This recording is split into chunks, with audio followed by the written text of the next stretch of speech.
नमस्कार। आज हम ईवीएम और उससे जुड़ी जानकारी की तीसरी सीरीज लेकर आए हैं।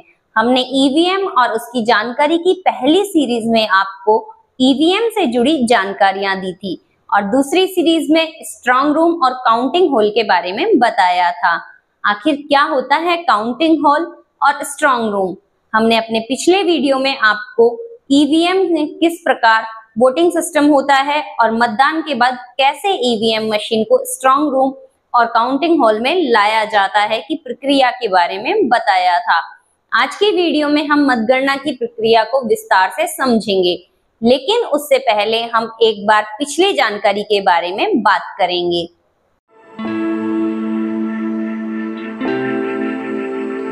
नमस्कार, मैं इलेक्ट्रॉनिक वोटिंग मशीन हूँ।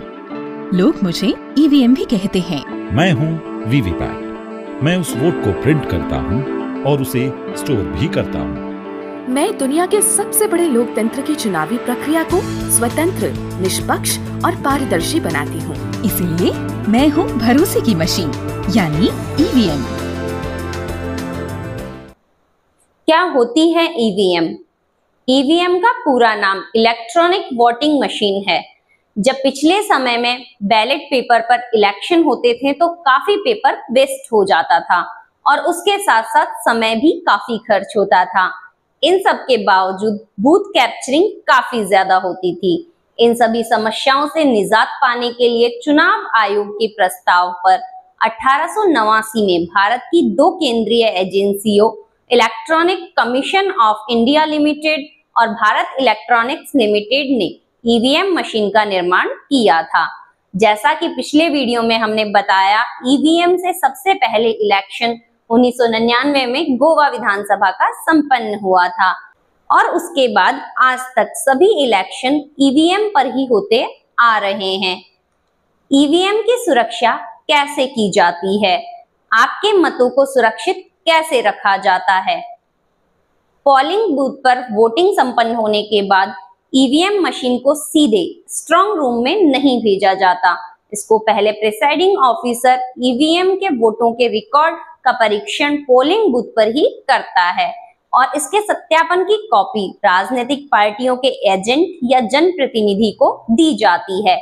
इसके बाद ईवीएम को सील करके जनप्रतिनिधियों या पार्टी एजेंटों के हस्ताक्षर करवाकर कड़ी सुरक्षा के इंतजाम के साथ ईवीएम मशीन को विभिन्न चरणों में होकर स्ट्रांग रूम तक पहुंचाया जाता है। इन सभी प्रक्रियाओं में राजनीतिक पार्टियों के प्रतिनिधि या एजेंट ईवीएम के साथ रह सकते हैं। स्ट्रांग रूम पहुंचने के बाद कैसे रखा जाता है ईवीएम मशीन को और क्या होती है स्ट्रांग रूम की सुरक्षा व्यवस्था?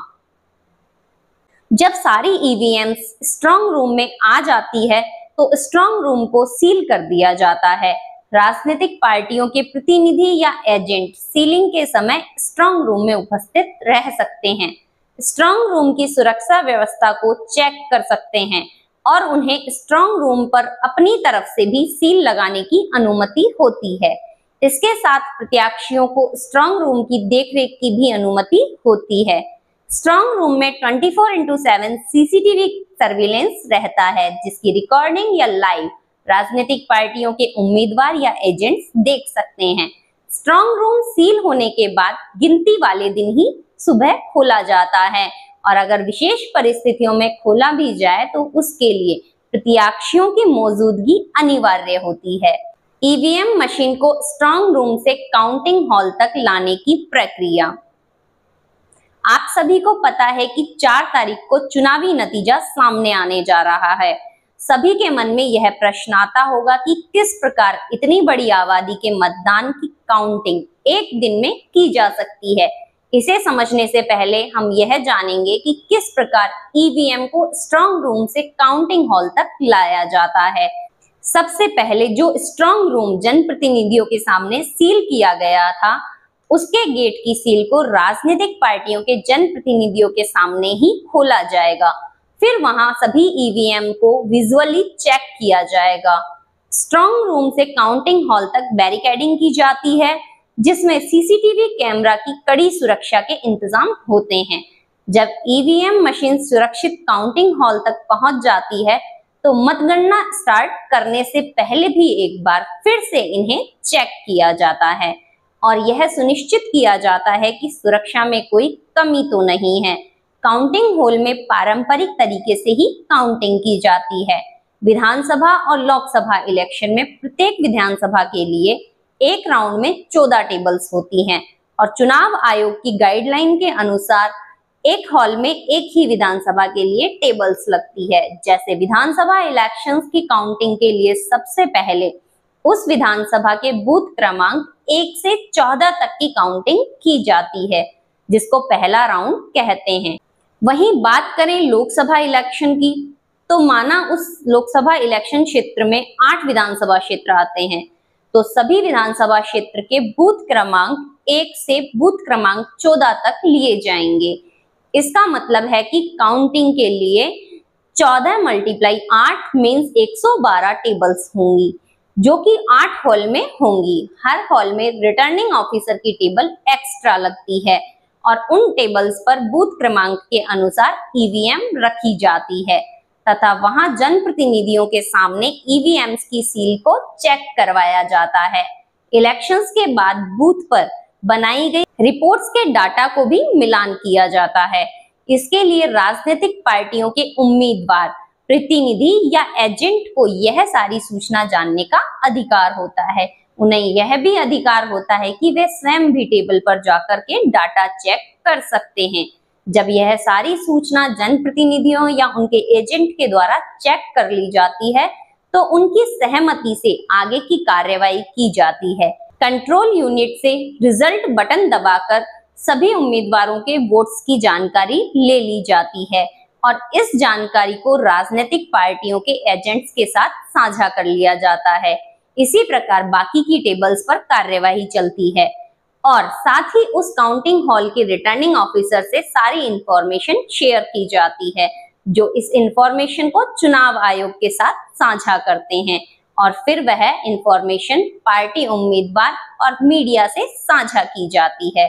इस तरह पहला राउंड, दूसरा राउंड, तीसरा राउंड इसी क्रमांक में चलते रहते हैं।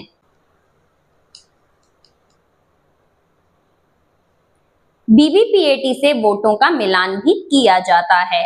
हर विधानसभा में बिना किसी क्रम के 5 ईवीएम्स को चुना जाता है और बीबीपीएटी से प्राप्त स्लिप को काउंट किया जाता है, जो बैलेट यूनिट वोटों से मिलना चाहिए। इसके अलावा उम्मीदवार या एजेंट के ऑब्जेक्शन पर कुछ उनके सुझाए बूथों के भी बीबीपीएटी डाटा से मिलान किए जाते हैं और यह जरूरी है कि इनका मिलान होना ही चाहिए। अगर यह मिलान नहीं होता है तो बीबीपीएटी को दोबारा काउंट किया जाता है और फिर भी नहीं होता है तो बीबीपीएटी को ही अंतिम काउंटिंग माना जाता है। अंत में जब सभी राउंड के नतीजे आ जाते हैं तो उसमें जिसने सबसे ज्यादा मत प्राप्त किए हैं उस उम्मीदवार को विजयी घोषित करके सर्टिफिकेट दे दिया जाता है। अगर किसी उम्मीदवार को चुनाव प्रक्रिया में कोई संदेह होता है तो वह 45 दिवस के अंदर फिर से चुनाव की अपील कर सकता है। एक बार इलेक्शन पूर्ण हो जाने के पश्चात ईवीएम्स को पुनः स्ट्रांग रूम में रख दिया जाता है, जो कि 45 दिन तक रखी जाती है और फिर बाद में इनको एक बड़े स्टोर हॉल में शिफ्ट कर दिया जाता है। जब देश में दूसरी जगह कहीं इलेक्शन होते हैं तो इन ईवीएम्स को वहां भेज दिया जाता है। इस तरह मतगणना की प्रक्रिया पूर्ण होती है, जिसमें ईवीएम्स मशीन का महत्वपूर्ण रोल होता है। काउंटिंग हॉल की सुरक्षा। अगर हम सुरक्षा की बात करें तो काउंटिंग हॉल की सुरक्षा 3 घेरों में होती है, जिसमें पहला घेरा पैदल जोन की सीमा पर तथा दूसरा परिसर के गेट पर और तीसरा घेरा काउंटिंग हॉल के बाहर दरवाजे पर होता है। सुरक्षा का कार्य केंद्रीय सुरक्षा एजेंसीज और राज्य की पुलिस के जिम्मे होता है। काउंटिंग हॉल में सुरक्षा का विशेष ध्यान रखा जाता है। जैसे कि हमने पिछले वीडियो में बताया, काउंटिंग हॉल में किसी भी अनाधिकृत व्यक्ति को जाने की अनुमति नहीं होती है। काउंटिंग हॉल में किसी को भी मोबाइल या अन्य किसी डिजिटल डिवाइस को ले जाने की अनुमति नहीं होती है। केवल मात्र चुनाव आयोग के ऑब्जर्वर को ही इसकी अनुमति होती है। चुनाव से और अपने जनप्रतिनिधियों से जुड़ी और अधिक रोचक जानकारी पाने के लिए लाइक एंड सब्सक्राइब करें हमारे चैनल को और हमारी इंफॉर्मेशन आपको कैसी लगी कमेंट में बताएं। धन्यवाद।